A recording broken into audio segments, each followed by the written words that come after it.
Detroit's winning streak stops at 4 as the Tigers lose to the Rays today on Locked On Tigers. You are Locked On Tigers, your daily Detroit Tigers podcast. Part of the Locked On Podcast Network, your team every day.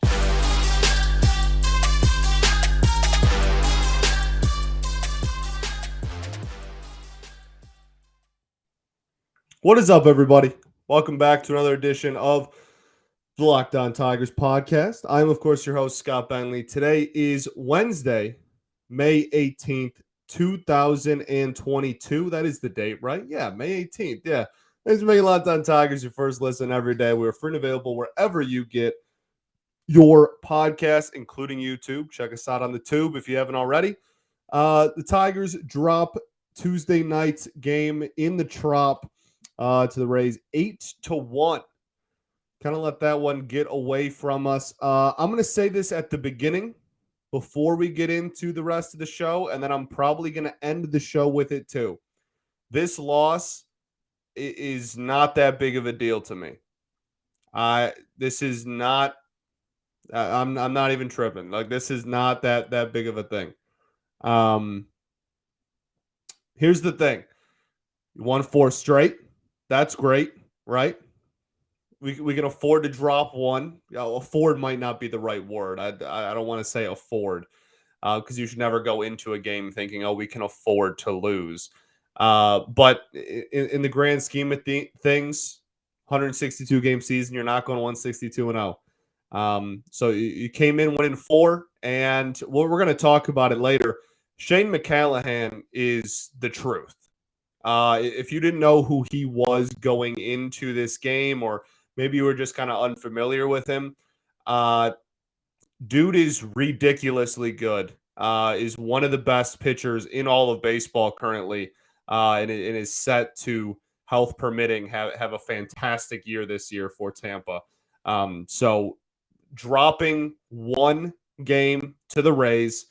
I know it was ugly, and we're going to talk about how it was ugly, and I just want to say this at the beginning to get it all out of the way so that when we do talk about how ugly and brutal this game was, I can already have said my piece about, like, I'm going to, talk about how bad this was, but at the end of the day, I'm not losing sleep over this game. This loss does not really bother me at all.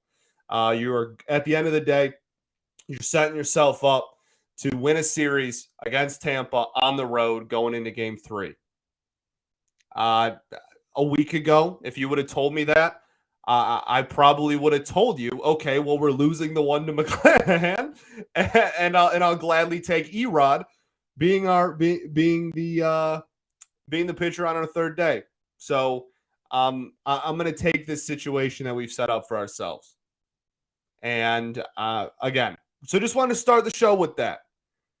It's an ugly loss. It absolutely is an ugly loss, and we're going to talk about it. Don't worry. But in the grand scheme of the season situationally, not losing sleep over. I think it was Tommy Lasorda. I think it was Lasorda. Had a quote, had a, well, I don't know if it's his quote originally, but his old adage was always, every single team, no matter how good you are, you're going to lose a third of your games. No matter how bad you are, you're going to win a third of your games. It's what you do in the other third that determines what kind of season you're going to have. And obviously there's a couple of outliers in there because your Detroit Tigers themselves, just in my lifetime, have been in the 40s in the win total multiple times, which is sad in my 24 years on the planet. So something like that. So it's just something to keep in mind.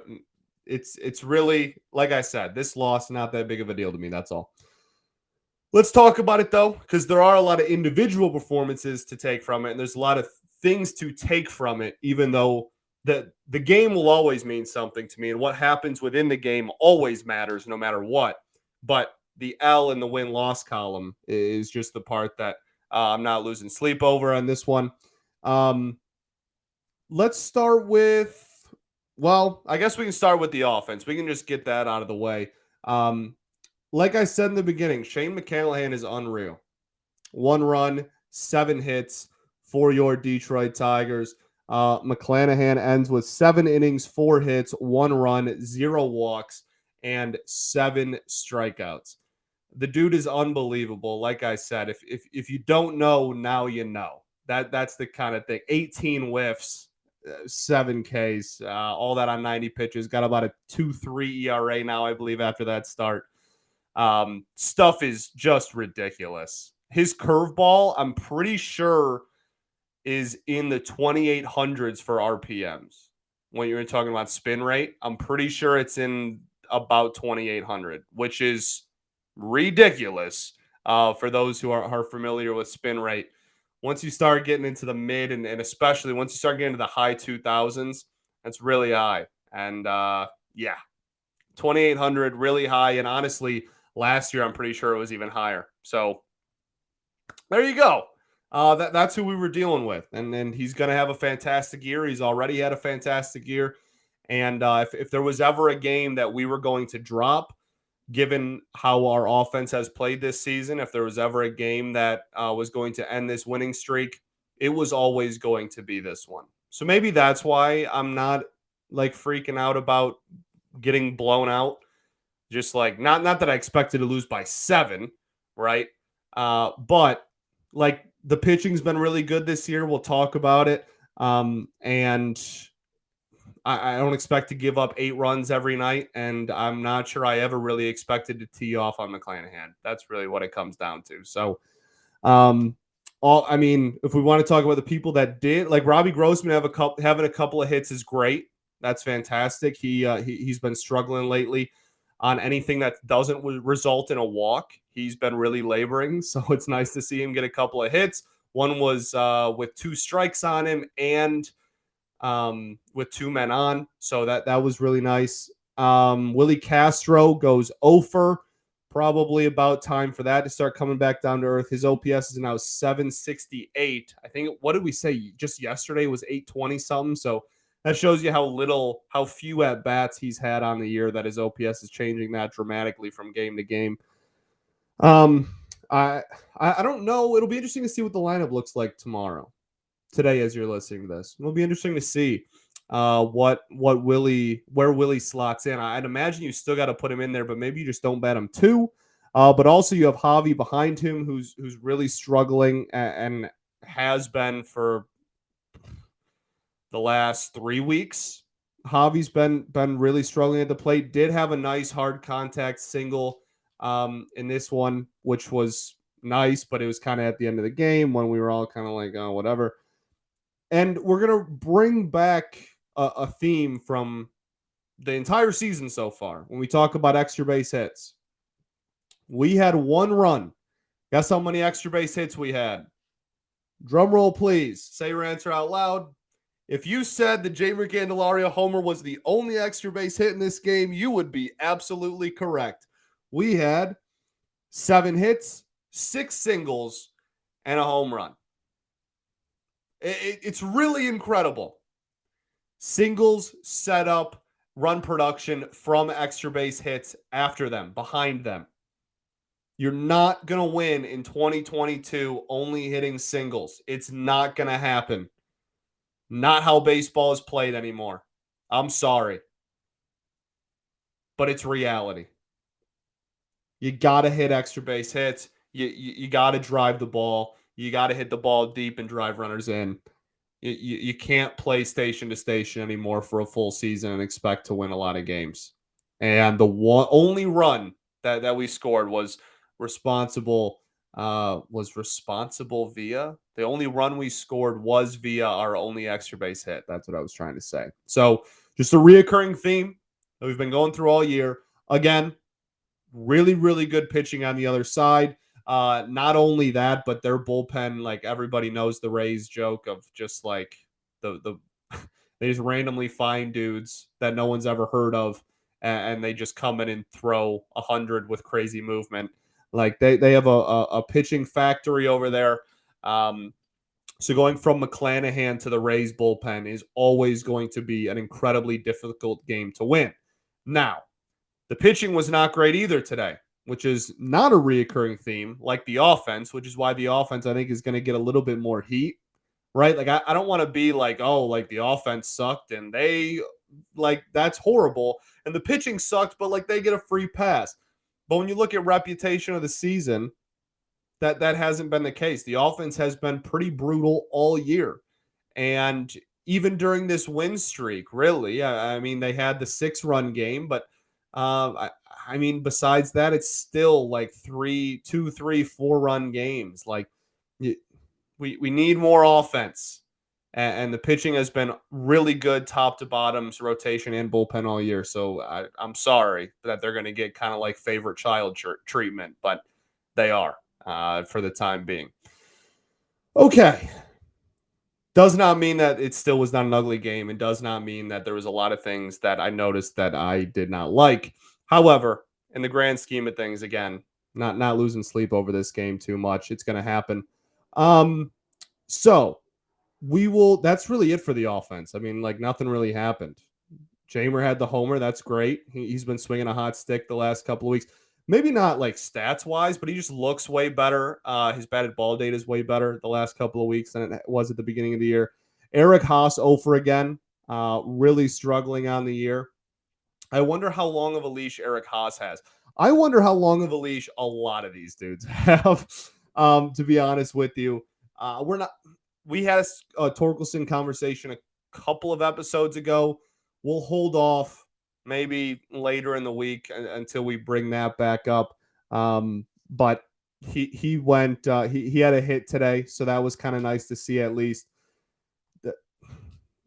Really, I mean, John in the Scope had a hit. That's good. It really is. I do wonder, especially like Garneau is still in the organization, but like weird like 40-man situation now. I don't know. It's going to be really interesting. Rogers isn't ready anytime soon. So I wonder if Haas is just kind of like you're just going to have a free pass as long as you're healthy. It's just cool. Or if we're going to maybe put his performance under a microscope a little bit more. But with the way, going into the season, it was all the catcher situation was Barnhart's going to be the good defensive catcher and Haas is going to be the good offensive catcher. And Haas outside of opening day, I mean, that was one at bat. So that's not even really like fair. It just in general has really struggled this year at the plate. And Barnhart, especially the last 3 weeks as a whole, at least has been hitting for a decent average, putting the ball in play.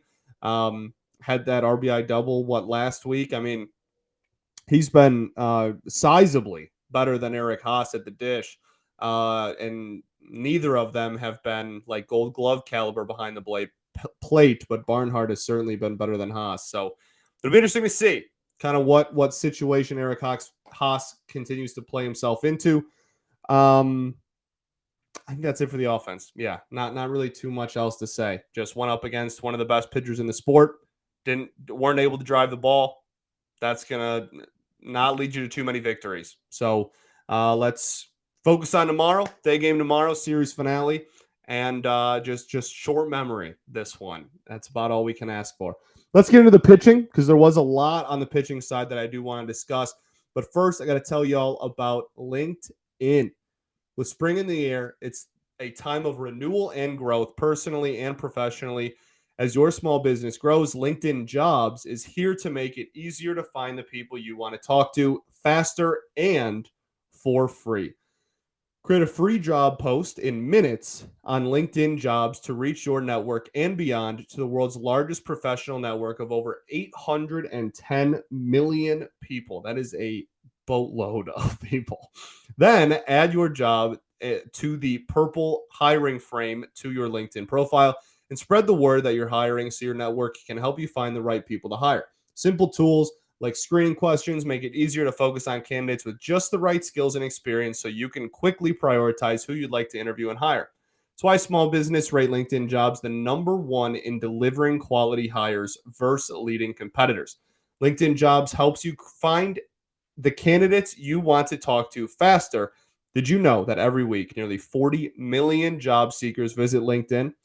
Post your job for free at linkedin.com/LockedOnMLB. That's linkedin.com/LockedOnMLB to post your job for free. Terms and conditions apply.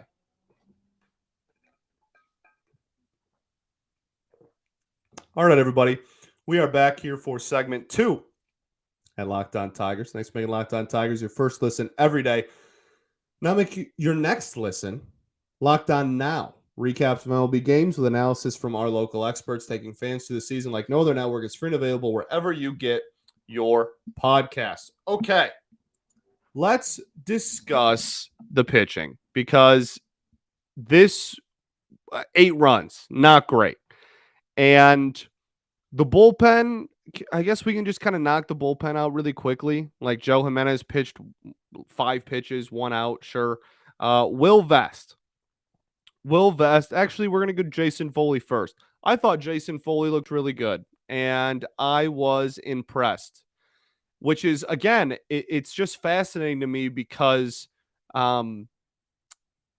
before he got sent down earlier this year, I said on the show, we talked about it, right? I was like, I don't understand. Like last year, I was really impressed by Foley's stuff, and this year I'm just not. That has changed. I think that it's the velocity is up quite a lot from what it was earlier in the season. Relatively speaking, I guess, quite a lot. And I mean, the movement seemed a lot better. I've been a lot more impressed. He didn't pitch lights out, but it was a perfect 1 2/3. So can't ask for too much more. I thought Jason Foley looked pretty solid. I also love going to him there. I thought that was the perfect person to put into that game, given the score and everything. That's a guy that you want to pitch in those situations to build his confidence up and see what you got in him. So really like the move to go to him right out of the pen. Only person left in the bullpen, Will Vest, right? We talked about this literally yesterday. This is why you don't make brash decisions. And this is why we have to take every decision with a grain of salt. That was not the right analogy at all. This is why you have to, like I said at the beginning, you can't be too brash. You can't just make decision. You can't just change everybody's roles all the time. Because I swear, if you're on Twitter, every time anyone in this bullpen gives up a run, it's like, oh, well, like they suck now and we're on to the next person that can be the closer. It was all Gregory Soto for most of the first month of the season. And somewhat rightfully so. His command was all over the place and had a really hard time dialing in. Then the last, week and a half, Michael Fulmer's been giving up a lot more hits and been giving up some runs. So people are like, oh, well, we can't be Fulmer now.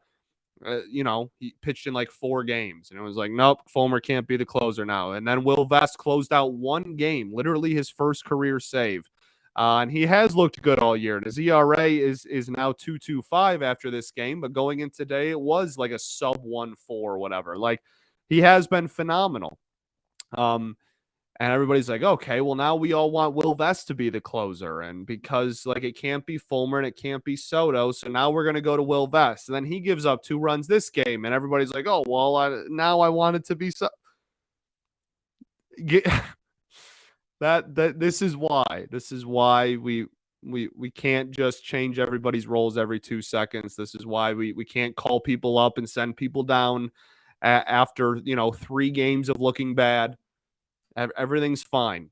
Everything's fine. He gave up 2 runs in a game that we were comfortably losing and comfortably lost. It's really okay. The Rays are also a damn good ball club. Let's not forget. That's I know their offensive numbers when you look at them, you're kind of like, ew, like how is this team that good?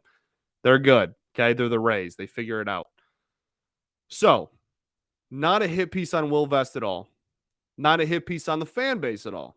All I'm saying is everybody has their roles, and this is exactly why AJ Hinch has continued to say, no, that like everybody's role is still what everybody's role is, because you can't just change your mind every single time someone gives up a run. You can't change your opinion on them.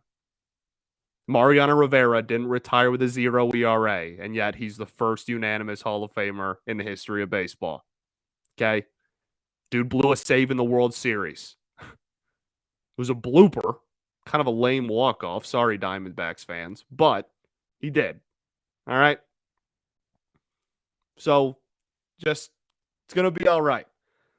I like going to Vest there too. They pulled him after 25 pitches, kind of a pitch count thing. It sounded like, at least they were talking about that on the Bally broadcast. So take that as you will. But it kind of does make sense. But after not pitching the day before and been spotty since his save, I like getting him some work, and then like getting Joe some work too. So I like the managerial decisions on who they brought out after Brisky, because given the situation of the game, full support of all that. Let's get into Bo himself. Let's get into the start. We'll end the show on that. First, though, I got to tell y'all about Built Bar. Okay. Imagine dipping your finger into that plastic tub of birthday cake frosting and then opening your eyes and realizing it was only 150 calories and 16 grams of protein. That's what it's like eating a birthday cake puff from Built. I said this yesterday, but I'm going to say it again. They sent all the hosts a box of these things, and I am nuts about them. They're so good. I would say, I think I said this yesterday too. I would say it's dangerous. Like, I would call it dangerous, except they're actually good for you. So I don't even have to like feel bad about the fact that I'm just scarfing these things down. I've had them for breakfast, had them for a snack, had them like as a post lunch thing. I eat them after workouts. Like, I am going through these like no other, because they're incredible.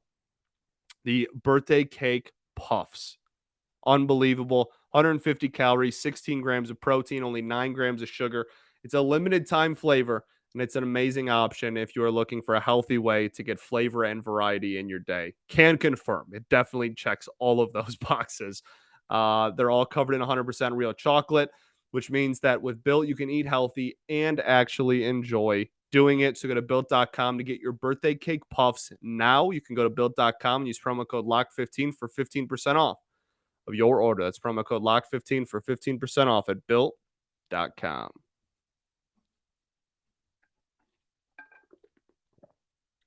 All right, everybody. Welcome back to our third and final segment here at Locked On Tigers. Let's talk about Bo Brisky. Not a great day at the office. The first start that he really, as far as runs given up wise, that he's kind of really been roughed up. The thing with Brisky that has been the theme ever since he got called up, that will continue to be the theme, is he needs more. He needs a true swing and miss secondary pitch. It's actually really fascinating. He ended this game with, believe it or not, 11 whiffs, which is not a ridiculously high number, but given how much the ball was put in play 22 times. Just Bo Brisky put off of Bo Brisky, I should say. So in 5 1/3, the first 5 1/3 of this game, ball was put in play 22 times and fouled off 17 times. That is a very high number. That's almost 40 balls made contact with, right? That math checks out, right? Yeah, 7-1. Yeah, almost 40, 39. So he just needs a more of a true swing and miss type of pitch, because the four seam was whiffed on 10 times this game. It was fouled off 14 times, put in play 11 times, whiffed on 10. The CSW percentage of the four seam alone was 27%. On the game as a whole, it was 26%. Like solid numbers there. And the average exit velo, it got cranked the one time, right? The 108 mile an hour moonshot. But I mean, the average was 93. I mean, not great. That's high, but it's not the worst thing in the world, I guess. His average for the whole game was just above 90. So the whiffs outside of the four seam, for you math whizzes at home that have already figured out, I said 11 earlier, and 10 of them rather were on the four seam. So one whiff on a non-four seam fastball, and he throws a changeup, a slider, a sinker, and a curveball, according to Baseball Savant in this game. You got to have more swing and misses there, and he had 4 strikeouts. We've seen performances this year with less. So it really just, that's for me, that's what a lot of this comes down to. I mean, 5 1/3, 9 hits, 6 earned runs, 1 walk, and 4 Ks. I don't expect him to walk too many. Um, but even in his last couple of starts that he's kind of tight roped out of danger in, it's been a lot of deep, like in Houston, we all remember he had a lot of deep fly balls to the warning track and like deep into the outfield. And Minute Maid Park is basically a little league park, so maybe in Comerica those would have looked a little more routine, but um, still, that plays, and that is something that he is going to have to adjust to and keep an eye out for because uh, there is, in my eyes, there is 4 different stages to each pitch, right? When you're evaluating a pitch, you have a pitch that misses barrels, you have a pitch that misses bats, you have a pitch that embarrassingly misses bats, and you have a pitch that hits barrels, right? So you have two extremes, just a flat pitch that is going to get cranked and hits barrels, and people can square it up and it goes a long way. Not an effective pitch. You have a pitch that is more of a pitch to contact, but it misses barrels and induces weak contact. Then you have pitch that gets a swing and a miss. And then you have crazy movement pitches like McClanahan, honestly, that make you miss and you look like, the video goes viral because you swung at a pitch that was 2 feet out of the zone. Brisky, a lot of his stuff at the moment seems to be playing to missing barrels. And that's a dangerous thing to kind of tightrope on. I've used that analogy twice today. It's a dangerous kind of thing to balance on because eventually you're not going to miss a barrel with it, especially this early on in your career. That you're going to get rocked sometimes. It's going to happen just in general, no matter who you are.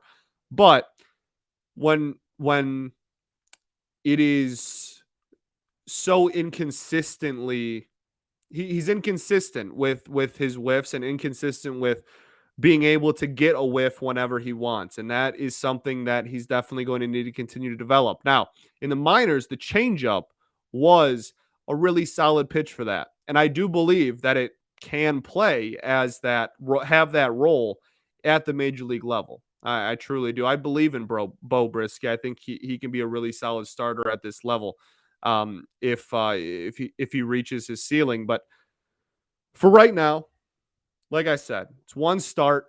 It was bound to happen eventually because people were hitting him pretty far and were squaring him up decently. Balls were kind of just being kept in the park. Even today, early on, before it kind of the doors kind of got blown off there. What was that? The 5th inning that the Rays scored 3. And even the first 3 innings, I know they scored 2 runs anyway, but there was still some balls that were hit pretty hard and pretty far. So just that's the next stage in his development. And we've seen this before with people that have gotten called up under Fetter, right? You start off by just pounding the strike zone. You will not beat yourself. You will throw strikes. You will not walk batters. You will not be a rookie that beats yourself. The best hitters ever, right? That's like the old adage. The best hitters ever are still failures like 70% of the time. That's his adage. That's his motto. Just go pound the strike zone, see what happens. This was just a game where that finally caught up to him. Doesn't have a lot of I mean, again, 11 whiffs is not some like horrible number. That's pretty solid actually for 5 1/3. But when you're getting those whiffs and in what situations and in what counts, you need to be able to induce them kind of on command, to be honest with you. Like, it's pretty important to just be able to have a pitch that you can go on there and say, okay, I need a swing and a miss very badly. Let's throw this pitch, and that's what's about to happen. And right now, he lacks that because the 4-seam fastball, I promise you, is not going to be a 10 plus whiff pitch in 5 innings for the remainder of this season and for the remainder of his career. Career, that's way too broad of a scope, but that's not fair to say. For the remainder of this season, he's not going to be a guy that's going to be able to go out there and get double-digit whiffs on a four-seam fastball. It's not going to happen. So that's the next step. Secondary pitch, swing and miss stuff. That's what you need, baby. I think that's about it. Like I said, I said I was gonna end the show with it. We're gonna end the show with it again. Um, about 50 games. Every single team's gonna win, no matter how good or bad you are. About 50 games you're gonna lose. Every single team, no matter how good or bad you are. It's those 62 other games that make or break your season. This one, and this is not an excuse for the first month. I'm not broadening my scope to this. This is just so before somebody goes, oh, well, we already burned through 20 whatever of those losses. I know that's not okay. I agree with you. Just talking about one day, just talking about Tuesday, May 17th. That's the only that's my scope of this quote. That's all I'm looking at. This was going to be a very tough game always. It was always going to be a really, really tough game. Count your losses. You go out and you win game 3 with Erod on the bump. You go out and you win a series against the Rays. Everybody forgets about Tuesday's game, and nobody really cares about it. So let's go do that. Let's go make nobody care about this loss. That's what I want. I want a week from now, nobody to even remember that this game happened. Let's go win. Let's go win today, baby. Thanks for making Locked On Tigers your first listen every day. Now make your second listen. Locked On MLB host Paul Francis Sullivan, please call him Sully, brings you his unique perspective on the major leagues, both past and present. It's free and available wherever you get your podcasts. That'll do it for me. Hope you all have a great day. Day game on Wednesday, I believe, right? 1 o'clock. Let me check really quick before I send you on your way. Yeah, 1 o'clock. All right. So we will know. We will know. What does that even mean? What are you saying, dude? We will we will have the series wrap up on Wednesday, and then Thursday is our first off day in like a month.